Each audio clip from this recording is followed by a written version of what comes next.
when did you first learn that Hillary Clinton used an email system outside the U.S. government for official business while she was Secretary of State? At the same time, everybody else learned it through news reports. Were you disappointed? Let me just say that Hillary Clinton is and has been an outstanding public servant. All right, so joining us now is Andy McCarthy, contributing editor for National Review, senior fellow at the National Review Institute, former federal prosecutor and author of Faithless Execution, Building the Political Case for Obama's Impeachment. Andy, welcome, sir. Steve, we all have our pasts, you know? Yeah, you know, driving getaway cars, threatening judges, what could I tell you? Maybe Hillary will champion one of us for that. So this soundbite I just played from March, where Obama lied through his teeth, said he just found out with the rest of us that Hillary used a private email, that flies in the face of what the FBI released on Friday, which you write about so eloquently at National Review. Obama's conflict tanked the Clinton email investigation, as you predicted. It shows that he corresponded with Hillary through email to that personal email using a pseudonym. Pseudonym.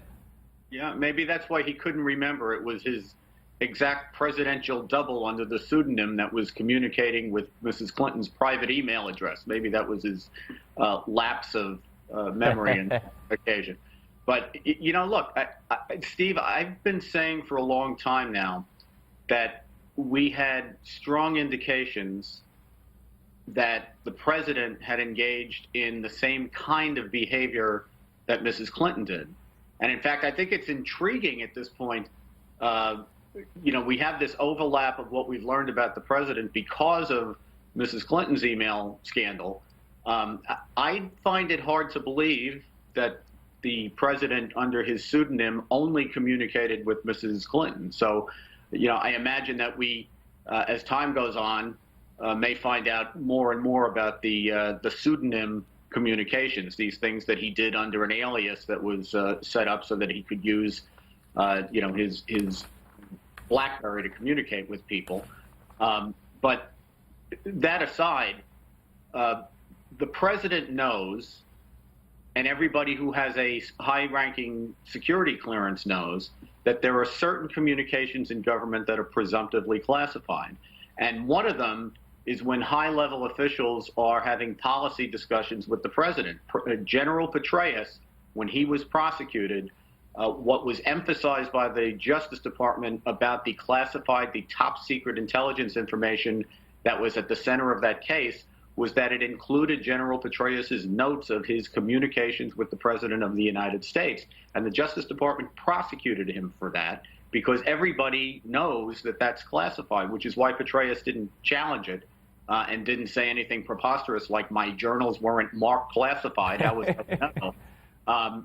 So the bottom line here, Steve, is that once it became clear, I think, that the president had engaged in this kind of behavior, the chance that Mrs. Clinton or anyone in her circle was going to be prosecuted for it disappeared.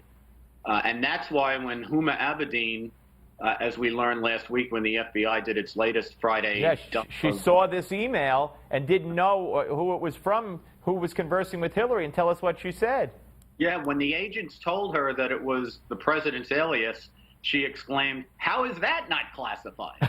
And of course, that was the first thing that she did. The second thing she did, very shrewdly, was to ask the agents if she could have a copy of the email between the alias Obama and Mrs. Clinton. And of course, she wanted that because she knew a get-out-of-jail-free card when she saw one. She knew an insurance policy when she saw one. She realized that if the president was doing this stuff, how could they possibly even think about prosecuting anybody for it? And I continue to think now that there was never a chance that this case was actually going to be a case, as in an indictment. What this was basically, let's look like we're having a thorough investigation. And I think they did do a thorough investigation in terms of finding out exactly what happened and what the extent of it was.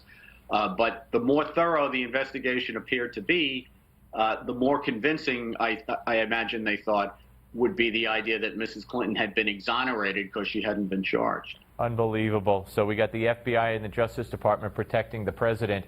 And obviously, you know very well, that's not the way it's supposed to be. Well, it's not supposed to be that way. On the other hand, everybody in the executive branch works for the president, and it kind of comes with the territory. It takes a very strong person to stand up to that, and we haven't seen much of that. All right, we got a minute left. What do you think the fallout, if you will, or the result of the debate will be when we start seeing polls come out, hopefully soon? I don't think it's going to have much impact one way or the other. I mean, from Mrs. Clinton's perspective, what she needs to do and what she needed it to do was to stop the bleeding, in a sense, to stop Trump's momentum. I didn't get the sense watching it that it was a turnaround event. It was clear to me that, she was obviously much better prepared. Yep. And she clearly benefits, Steve, just because people were so worried about her health, from the fact that she got through the whole thing. Being able to stand up, yeah. And now Trump says, Trump's got to do his homework. Yep, absolutely. He's got to do it next time around. Andy, always great to talk to you, sir. Thank you as always. Thanks, Steve. And let's go Mets.